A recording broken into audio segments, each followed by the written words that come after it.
உரிய நேரத்தில் அம்மா மக்கள் முன்னேற்ற கழகம் எந்த கூட்டணியில் இடம்பெறும் என்பதை உரியவர்கள் அறிவிப்பார்கள். நான் ஒரே ஒரு கோடு கொடுக்கிறேன். இல்ல நான் ஒரே சொல்றது காலையே வாங்க மாட்டீங்க. நான் பொதுக்குழுல பேசின போய் ஒன்னு சொன்னேன். நீங்க அதெல்லாம் நீங்களா ஒரு திசைக்கு போறீங்க, உங்க ஆசைப்படுறீங்க. பொதுக்குழுல நான் கிளியரா சொன்னேன். இந்த காலகட்டம் 26 சட்டமன்ற பொதுத் தேர்தல் என்பது உறுதியாக தனிப்பெரும்பான்மையுடன் எந்த கட்சியும் ஆட்சி அமைக்க முடியாது என்கிற நிலை இருப்பதாக நான் நம்புகிறேன். அதனால கூட்டணி ஆட்சி தான் வரும். நாங்கள் இடம்பெற போகின்ற கூட்டணி உறுதியாக வெற்றி பெறும். இதுதான் ஏதோ அதீத நம்பிக்கையில சொல்றேன். இன்றைக்கு இருக்கிற சூழ்நிலையை பத்தி சொல்றேன். 21 தேர்தலே தெரியும். நாங்கள் கூட்டணிக்கு வர வேண்டும் என்று சில நல்ல உள்ளங்கள் விரும்பினார்கள். அதற்காக அனுபவத்தவர்கள் பேசினார்கள். அன்றைக்கு முடியாமல் போனது. அதனால் அம்மா அவர்களின் ஆட்சி வர முடியாமல் போனது என்பது தெரியும்.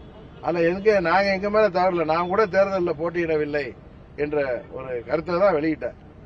ஆனால் இன்றைக்கும் சில நல்ல உள்ளங்கள் அம்மாவின் ஆட்சி தமிழ்நாட்டில் வர வேண்டும் என்கிற முயற்சியில இருக்கிறார்கள். அவர்களுக்கு ஏன்னா நான் அம்மாவால் அரசியலுக்கு வந்தவன். நான் பலமுறை சொல்லிட்டு வர்றேன். அரசியலுக்காக நான் அம்மாவிடம் வரவில்லை. அம்மா அவர்களால் அரசியலுக்கு வந்தவன். எனக்கு சில மனசாட்சி இருக்கிறது. தனிப்பட்ட விருப்பம் எல்லாம் தாண்டி எங்க தமிழ்நாட்டு நலன் எங்களுக்கு முக்கியம். யார் ஆட்சிக்கு வர வேண்டும் என்பதில் எங்களுக்கு பங்கு இருப்பதாக நினைக்கிறேன். நாங்க ஒரு சின்ன கட்சி தான். ஆனால் நாங்களும் முடிவெடுக்கக்கூடிய இடத்தில் இருப்பதாக நான் நம்புகிறேன்.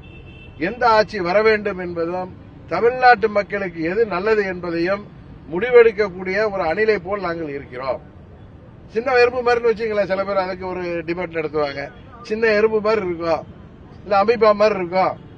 எங்களுக்கு அந்த பொறுப்பு இருக்கு. ஒரு கட்சி நடத்துறோம். என்ன நம்பி லட்சக்கணக்கான தொண்டர் பாருங்க, தனது எம்எல்ஏ பதவியை ராஜினாமா செய்துவிட்டு என் கூட அம்மாவின் லட்சியங்களுக்காக போராடுறவர் நிற்கிறாரு. முன்னாள் அமைச்சர்கள் இருக்காங்க. முன்னாள் சேர்மன், முன்னாள் அமைச்சர் எங்க கூட நிற்கிறாரு. இவருக்கு பல கோடிகள் பேசப்பட்டு இவங்கெல்லாம் விலை போகாத தங்கங்கள். இது போல லட்சம் தொண்டர்கள் தமிழ்நாடு முழுவதும் எங்கள் இயக்கத்தில் இருக்காங்க. 88 மாவட்டங்களாக அதுல அங்கங்க கட்சியை வழிநடத்துபவர்கள். இன்றைக்கு நீங்க என்ன முடிவெடுக்க போறீங்க அப்படின்னு எனக்கு நீங்க அழுத்தம் கொடுக்கிற அளவுக்கும் எனக்கு ஆதரவாகவும் எதிராகவும் தினகரன் தலைமறைவாகிவிட்டார். தயக்கத்தில் வீட்டில் படுத்திருக்காரு.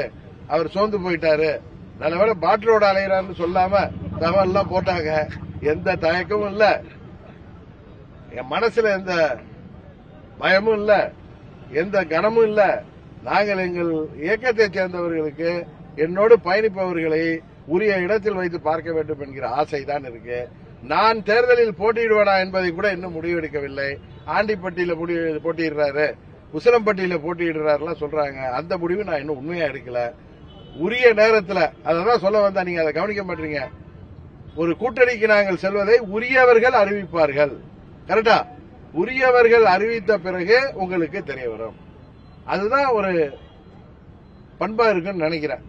அதற்கு பிறகு நான் எந்த கூட்டணியில் வந்திருக்கிறேங்கிறத இப்ப நான் ஒரு கூட்டணிக்கு தலைமை ஏற்றால் நான் அறிவிப்பேன். நான் இன்னொரு கூட்டணியில் சேருகின்ற பொழுது அந்த கூட்டணிக்கு தலைமை தாங்குபவர்கள் அதை வெளிப்படையாக உரிய நேரத்தில் அறிவிப்பார்கள். அதுவரை தயவு செய்து என்னை அமைதியாக இருக்க வழிவிடுமாறு பெருமையுடன் கேட்டுக்கொள்கிறேன்.